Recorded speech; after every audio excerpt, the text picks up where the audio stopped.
Samsung को पकड़कर उसकी आंखें फोड़ दी, उसे गाजा को ले जाकर पीतल की बेड़ियों से जकड़ लिया और वह बंदी गृह में चक्की पीसने लगा। इमेजिन करो, जिस व्यक्ति को पलिश्तियों को मारने के लिए चुना है, वही पलिश्तियों ने उसकी आंखें फोड़ दी। 23 आयत में लिखा है, पलिश्तियों के सरदार अपने दागोन नामक देवता के लिए बड़ा बलिदान चढ़ाने और आनंद करने को ये कहकर इकट्ठे हुए कि हमारे देवता ने हमारे शत्रु शिमशोन को हमारे हाथ में कर दिया है। जब लोगों ने उसे देखा और ये कहकर अपने देवता की बढ़ाई की, हमारे देवता ने हमारे शत्रु, हमारे देश का नाश करने वाले को, जिसको हमने जिसने हम में से बहुतों को मार डाला, हमारे हाथ में कर दिया है। जब उनका मन मगन हो गया, तब उन्होंने कहा, शिमशोन को बुला लो कि वह हमारे लिए तमाशा करे। इसलिए शिमशोन बंदी गृह से बुलवाया गया और कि वह उनके लिए तमाशा करने लगा और खंभों के बीच में खड़ा कर दिया गया। अब एक व्यक्ति को वो कितना इंपॉर्टेंट होगा, हम इस बात से समझ सकते हैं कि दूत आके उसकी अनाउंसमेंट कर रहे हैं, उसकी माँ को स्पेशल इंस्ट्रक्शन दे रहे हैं कि कोई तूने अंगूर नहीं खाना, किशमिश नहीं खानी, मुनक्का सौगी नहीं खानी, है ना। देखो कितनी कठिन उसको बातें बोली, क्योंकि परमेश्वर का नाज़ीर होगा, इसके सिर पर छुरा नहीं फिराएगी तू, ये परमेश्वर का नाज़ीर होगा और ऐसे ही चलेगा। अब जिस दुश्मन को मारने के लिए सैमसंग का जन्म हुआ था, उसी दुश्मन ने सैमसंग को पकड़ा और उसकी आंखें फोड़ी, विजनलेस कर दिया उसको। अब परमेश्वर ने आपको चुना है। पुराने नियम में कोई कोई सैमसंग होता था, कोई कोई दाऊद और कोई कोई सुलेमान होता था। नए नियम में सिस्टम बदल गया। नए नियम में जो एक के पास होता था पुराने नियम में, अब वो आप सबके पास है। आप सब बड़े काम करने के लिए बुलाए गए हैं, मेरे को पता है, आज नहीं तो कल ये पूरा होगा। लेकिन अगर आपने भी वही किया जो सैमसंग ने किया, जिस दुश्मन पर सैमसंग को कब्जा करने के लिए बुलाया गया था और उस पर कब्जा किया, बहुतों बार उनके हजारों को गधे की जबड़ी की हड्डी के साथ उसने मारा, बहुतों बार उनको शर्मिंदा किया, कभी पकड़ नहीं पाए। परमेश्वर की ताकत उसके साथ थी। लेकिन जब उसने पाप किया, अपना भेद एक औरत को दिया, व्यभिचार में गया, वही दुश्मन जिस पर कब्जा सैमसंग का होना चाहिए था, उसने सैमसंग के ऊपर कब्जा किया और आंखें फोड़ दी। आज कितने क्रिश्चियन है विजनलेस हो चुके हैं, उन्हें दिखाई नहीं देता आगे क्या करेंगे। क्यों? क्योंकि व्यभिचार के कारण पर शैतान ने उनकी आंखों को अंधा कर दिया। नहीं जानते सेवकाई में क्या करना है। पास्टर्स व्यभिचार में फंसे हुए हैं। पास्टर्स की बात कर रहा हूं, चर्चेस चलाते हैं, बड़े ओहदे भी हैं कईयों के पास, लेकिन व्यभिचार में है। पर्सनली मैं जानता हूं, लेकिन मैं कभी भी किसी को पर्सनली अटैक नहीं करता हूं, क्योंकि ये उसका और परमेश्वर का मामला होता है। मैं केवल उन्हीं विषयों पर बोलता हूं जो विषय चर्च के साथ संबंधित है, जिससे चर्च की लाइफ में कोई अपवित्रता ही ना आए। लेकिन पास्टर्स की पर्सनल लाइफ में क्या चल रहा है, ये उनका और परमेश्वर का मामला है और प्रभु उनका न्याय करेगा। तो जिस दुश्मन को सैमसंग को कब्जा करने के लिए पैदा किया था, वही दुश्मन अब सैमसंग के ऊपर कब्जा करके उसका तमाशा कर रहा है। और क्या कह रहा है कि हमारे देवता ने इसको हमारे हाथ में कर दिया है। ये वही है जिसने हमारे देश में से बहुतों को मार दिया था, लेकिन अब हमारे देवता ने, वो अपने देवता की उपासना कर रहे हैं। शैतान का किंगडम हमेशा ग्लोरीफाई होगा जब आप परमेश्वर के नाम को महिमा देने में फेल हो जाएंगे। परमेश्वर ने बड़े बड़े मिरेकल करके इजराइलियों को बुला लिया, छुड़ा लिया, राजे को शर्मिंदा किया, बड़े बड़े मिरेकल किए, उसको बार बार शर्मिंदा करके उसके पहलोठे को मार के वहां से ले गया। लेकिन परमेश्वर कहता, मैं इजराइलियों को कनान देश में नहीं लेके जाऊंगा। सिर्फ 2 जन थे जो वहां कनान देश में पहुंचे, 20 लाख में से 2 लोग, उनकी जनरेशन गई वहां पे। जो लोग एक्चुअल में निकले थे वो नहीं गए। और आप जानते हैं उन लोगों ने, मिस्रियों ने क्या उपहास किया। कहता परमेश्वर जो उनको ले गया था वहां से, कहां पहुंचाया उनको। लेकिन वो ये नहीं देख रहे थे कि इजरायली अपनी कमियों और अपनी गलतियों की वजह से शर्मिंदगी और बेइज्जती दूसरे लोगों की सह रहे हैं, जबकि उनको वो सहनी नहीं थी, क्योंकि परमेश्वर ने उनको इज्जत देने के लिए खड़ा किया था। एक व्यभिचार, एक पाप, परमेश्वर से दूरी आपकी लाइफ में क्या कर सकती है। तो आप सैमसंग को देखें वो क्या कर सकती है, इजराइलियों को देखें वो आपकी लाइफ में क्या कर सकती है। हालेलुया। कितने साल तक दाऊद एक आम जिंदगी जीता रहा, बहुत साल तक, कितने साल तक, बहुत साल जीता रहा। भेड़े पालता रहा, बकरियां पालता रहा, पाले में रहा, धूप में रहा, लेकिन उसने व्यभिचार नहीं किया। आज जब लोग एक छोटा सा काम पकड़ लेते हैं और अपनी लाइफ में एक छोटी सी जॉब पर गुजारा करते हैं और उसके बाद वो सोचते हैं कि मेरी लाइफ में क्या है बड़ा, कोई एक्साइटमेंट नहीं, और व्यभिचार में गिरते हैं। और उन्हें ये नहीं मालूम कि तुम्हारी लाइफ में कुछ बड़ा था जो परमेश्वर ने तुमको देना था, अब वो कैंसिल हो चुका है। और मैं सच कह रहा हूं, वचन कहता है शरीर के अनुसार चलने वाला एसाव जब उसने रो रो कर परमेश्वर से माफी मांगने चाहिए, तब भी वो आशीष के काबिल नहीं गिना, जिसने एक बार की रोटी के बदले में अपने पहलौठे होने का पद अपने भाई याकूब को बेच दिया था। कितना का बड़ा गुनाह था हवा का, जो परमेश्वर ने उसको सदा के लिए अपने से अलग किया, कि सिर्फ उसने फ्रूट खाया था, लेकिन परमेश्वर के सामने ये गुनाह बड़े हैं। जिस दुश्मन पर आपको कब्जा करने के लिए बुलाया गया है, जिस शैतान के ऊपर, जिस बीमारी के ऊपर, जिस कलेश के ऊपर, जिस गरीबी के ऊपर, अगर आप परमेश्वर में सही नहीं चलेंगे तो ये चीजें आपके ऊपर कब्जा करेंगी। फिर लोग बोलेंगे कि देखो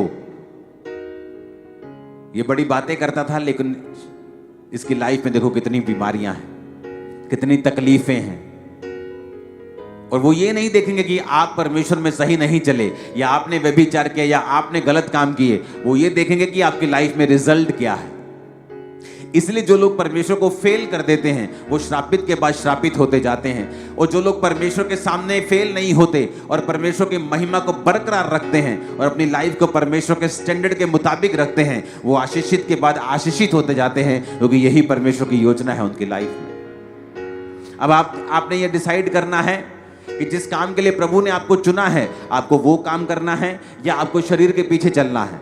तुम शरीर के अनुसार चलोगे तो मरोगे, शरीर के अनुसार चलोगे तो तुम बेइज्जती की जिंदगी गुजारोगे। अगर आप इंटरनेट पे देखें, बहुत से लोग जिन्होंने सारी उम्र इज्जत गवाई, वे विचार का एक काम किया और इज्जत मिट्टी में मिल गई। वचन कहता है थोड़ी सी मूर्खता बुद्धि और प्रतिष्ठा को कम कर देती है। सारी उम्र इज्जत कमाते गए और बुढ़ापे में कुछ ऐसा कर दिया, सारी इज्जत खराब कर ली। क्योंकि बाइबल कहती है जहां व्यभिचार होगा वहां नाम धराई होगी। उसकी नाम धराई कभी नहीं मिटेगी। जो व्यभिचार का पाप करता है उसकी बेइज्जती लाइफ टाइम परमेश्वर का कभी खत्म नहीं होगी। लाइफ टाइम की बात कर रहा है वो। दाऊद ने पाप किया, उसका असर माफी के बाद भी उसके मरते दम तक रहा। मरते दम तक उसके बच्चे आपस में लड़ते रहे, क्योंकि यह उस तलवार का नतीजा था जो उसने हित्ती उरिया के ऊपर चलवाई थी।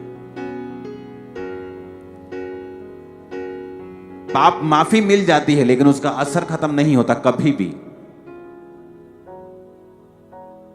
जिस व्यक्ति के साथ आप व्यभिचार करते हैं, आपके मरने तक आपको माफी मिल भी जाए, लेकिन मरने तक जो स्पिरिट उस व्यक्ति, उस औरत या उस भाई में थी, वो आपके अंदर रहती है और आपके मरते दम तक रहती है। याद रखना, चाहे आप 40 रोजे 40 बार भी रख लें, वो खत्म नहीं होगी। माफी मिल जाएगी, प्रभु आपको ब्लेस कर देगा, लेकिन उसका असर कभी खत्म नहीं होगा।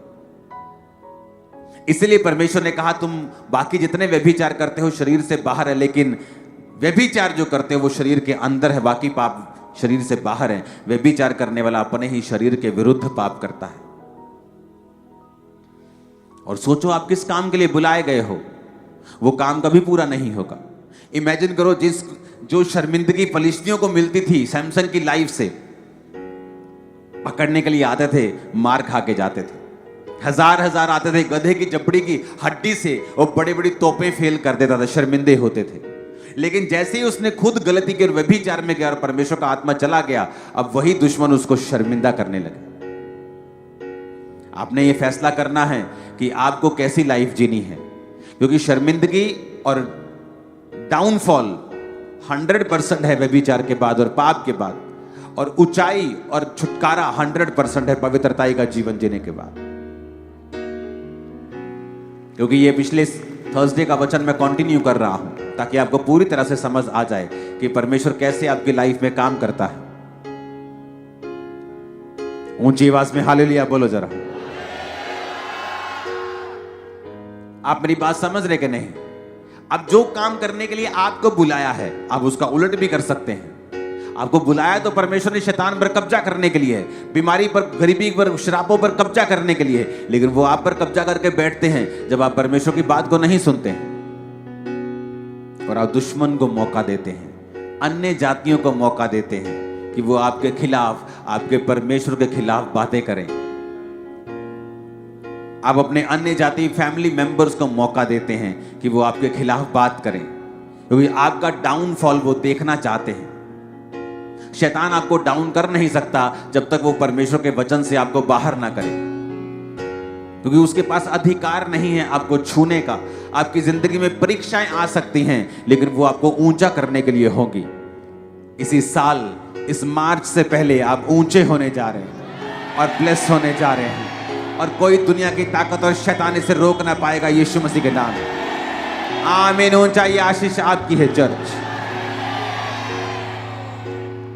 Hallelujah, hallelujah. ये परमेश्वर का प्रतिफल होगा आप लोगों के लिए।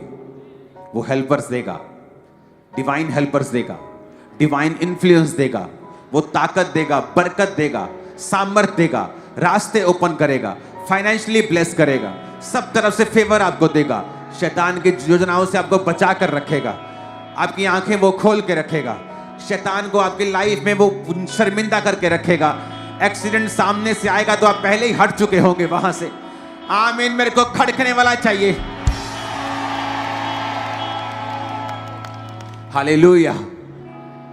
कितना बेनिफिट है उसके वचन के अनुसार चलने से, और कितना नुकसान है उसके वचन से हटने से। जिस दिन आपकी पूरी आंखें खुल जाएंगी, उस दिन आप समझ जाएंगे क्या स्ट्रगल नहीं होता, होगा। आपका शरीर स्ट्रगल करेगा, आपका शरीर, आप स्ट्रगल करेंगे शरीर में। ज्यादा स्ट्रगल, ज्यादा प्रार्थना करो, ज्यादा फास्टिंग करो, जब तक तुम उस पाप के ऊपर फतह प्राप्त नहीं कर लेते। और फास्टिंग करो और प्रेयर करो, और फास्टिंग करो और प्रेयर करो, जब तक तुम उस शरीर को जीत नहीं जाते। तुम शरीर जीत जाओगे, दुनिया जीत जाओगे, जग जीत जाओगे। मैं बता रहा हूं, आप ऐसे काम करोगे, पॉसिबल नहीं होगा एक ह्यूमन के लिए। आपको कॉपी करना लोगों के लिए मुश्किल होता जाएगा, क्योंकि वो काम इतने बड़े होंगे आपकी लाइफ में। हालेलुया। तैयार हैं वचन के अनुसार चलने के लिए? और ये आप समझ गए हैं कि आपको परमेश्वर ने सैमसन की तरह बुलाया बड़ा काम करने के लिए, डिवाइन पावर आपको दी है। लेकिन शैतान को भी पता है, और वो स्ट्रेटेजिकली आपको ऐसी घटनाओं में शामिल करेगा, ऐसे लोग लेके आएगा कि आप उन चीजों में गिरें, और उसके बाद आप बिल्कुल व्यर्थ होंगे। आप चाहे बड़े से बड़े सैमसन क्यों ना हो, लेकिन प्रभु की निगाह में आपकी वैल्यू जीरो होगी, और शैतान आप पर कब्जा करेगा, और आपकी लाइफ में पहली वाली बात कभी वापस नहीं आएगी। ये डेंजरस है। कलीसिया का पाप में चलना एक डेंजरस चीज है, जो उनको अब समझ ना आए, लेकिन फ्यूचर में आएगी। क्योंकि परमेश्वर ने बाइबल में लिखा, वो सब चीजों को साफ साफ दिखाएगा, सब न्याय को करेगा, ताकि लोग ये ना कहें मैंने ये किया लेकिन मेरी लाइफ पे कोई असर नहीं हुआ। क्योंकि सब तराजू उसके हाथ में जो लिखा तराजू है, वो पूरा तौलते हैं, वो पूरा न्याय करते हैं। वो बड़े और छोटे को बख्शता नहीं, वो उसके वचन के अनुसार ही रहता है। हालेलुया। आप ब्लेस होंगे और आप आगे बढ़ेंगे। आप तौबा करेंगे यार, आज आगे बढ़ेंगे बहुत बड़ी विधि के साथ। Hallelujah, hallelujah. तैयार है वचन के अनुसार चलने के लिए? उसके वचन के ऊपर आपको भरोसा रखना होगा। साइलेंट टाइम पर भी, जब लाइफ छोटी हो, आशीषें कम हो, तब भी। क्योंकि वो बिना परखे किसी को ऊंची पदवियां नहीं देता, किसी को नहीं देता। बिना परखे वो किसी को नहीं देता। एक लाडले बच्चे को वो देश का प्रधानमंत्री नहीं बना सकता, इसलिए उसने यूसुफ को गड्ढे में डाला। जब उस गड्ढे में डाला, बिक गया, पोछा झाड़ू करने लगा, उस घर का बड़ा नौकर बन गया, अधिकारी बन गया। कुछ रिलीफ मिला ही था, फिर जेल में चला गया। और जेल में बाइबल कहती परमेश्वर का वचन उसे कसौटी के ऊपर कसता रहा। सांकलों में बंधे होने के बावजूद भी उसने परमेश्वर के वचन को छोड़ा नहीं। फिर जेल में भी फेवर हुआ। अगर आप प्रभु के वचन के अंदर हैं, मैं आपकी लाइफ पर भविष्यवाणी करता हूं, आप और आपके बच्चे एक ऐसा फेवर हासिल करेंगे इस साल। आप और आपके बच्चे एक ऐसा फेवर हासिल करेंगे इस साल जो आपके पूरे खानदान ने कभी नहीं देखा होगा। आप और आपके बच्चे एक ऐसा फेवर देखेंगे इस साल जो आपने कभी ना देखा होगा, ना सुना होगा। आपका परिवार एक ऐसा फेवर पाएगा खुदा से आपने कभी ना देखा होगा, ना सुना होगा। आमीन। ऊंचे वाला चाहिए, बरकत ऊंची होगी चर्च।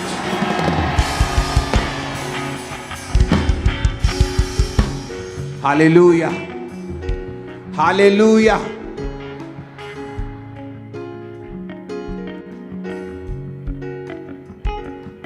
तैयार है खुदाबंद के नाम को महिमा देने के लिए, एक अच्छा जीवन जीने के लिए?